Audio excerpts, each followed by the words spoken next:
Good afternoon, class. How is everyone doing? My name is Austin Krudelek, and this morning I'm going to be giving my informative speech on something that us as Americans think we know everything about, but we just might not know as much as we think. The topic of my informative speech, which is going to be lasting somewhere in the neighborhood of 8 to 10 minutes, is going to be Canada. I'm going to cover some main topics, some a little bit more specific stuff, some interesting facts, and I guess we'll just see how it goes as it goes. Okay, without further ado, here's my speech. Even though it is our closest neighbor, we may not know as much about Canada as we really think. We know it shares a northern border with us. We know they make maple syrup. They ride mooses everywhere, live in igloos. Or do they?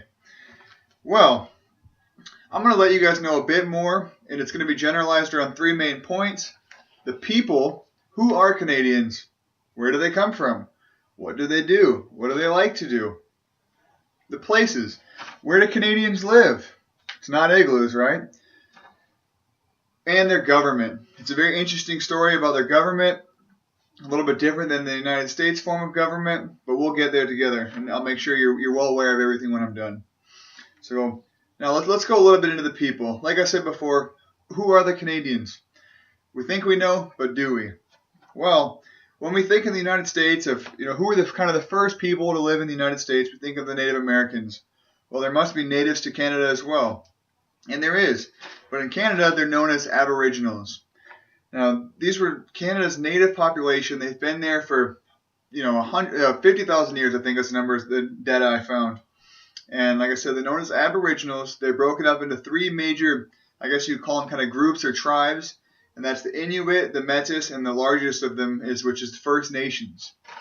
Now, they're broken up into over 600 plots of land around Canada, and they comprise over 1.5 million people, which is about 4% of the population of Canada. So it's a small but still their group.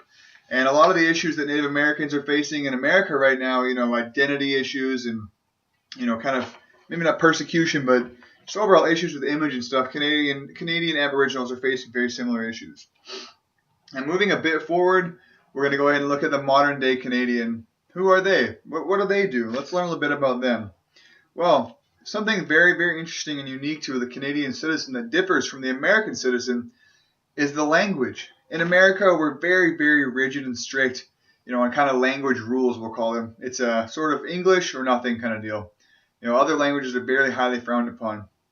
In Canada, and in some more specific provinces, which is how Canada is broken up, than others, which we'll get into later, French is the second language, and in some places it's the first. It's actually about 70% of Canadians speak English, and as much as 30% or more speak French, which is very, very interesting.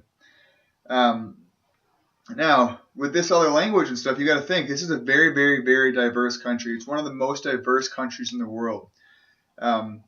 It's actually a little bit more diverse than the United States even.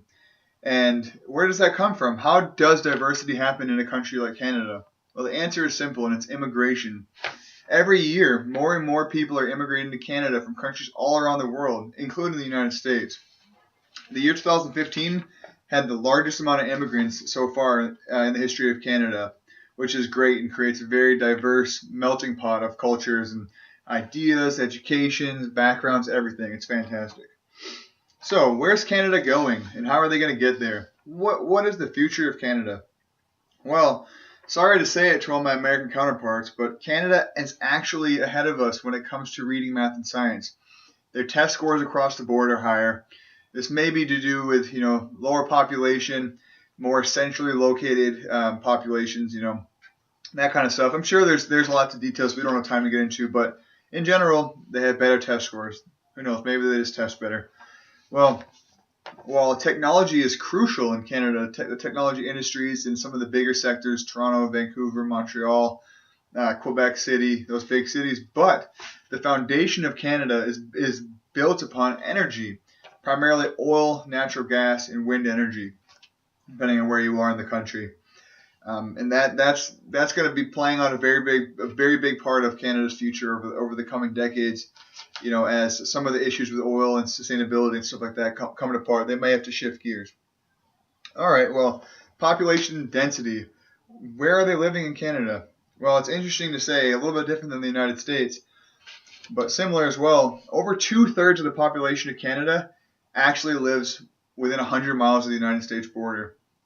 And 80% of that population lives right within urban centers of population. So they're very highly populated, right in the cities, But let's take a look at some of those cities when we move into the places of Canada. Let's learn a bit about the places.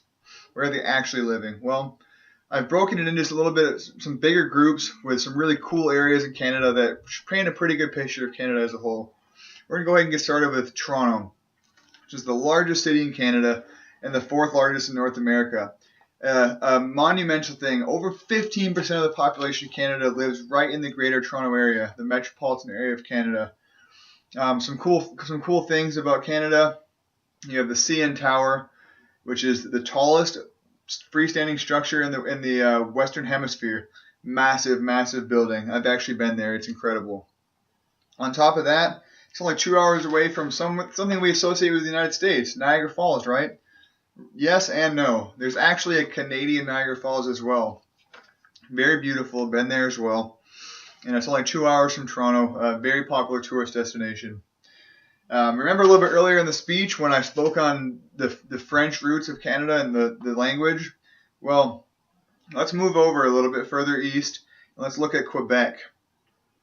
It is actually in Quebec, French is the first language, which is it's cool. It's very interesting. Montreal, the capital of Quebec, is the 2nd largest city in Canada. Big city. Another thing that makes it very popular with American tourists and Canadian tourists alike, the drinking age. And the drinking age in Canada in Quebec, the province, is 18 years old, which, like I said, makes it very popular. Now, moving out west a bit, the prairies. This is the heartland of Canada, Cowboy Central, the home of the very first rodeo. The provinces known as the Prairie Provinces are Alberta, Saskatchewan, and Manitoba. It's home to, like I said, tons of rodeos and the cowboy culture of Canada, which is something we don't always hear about.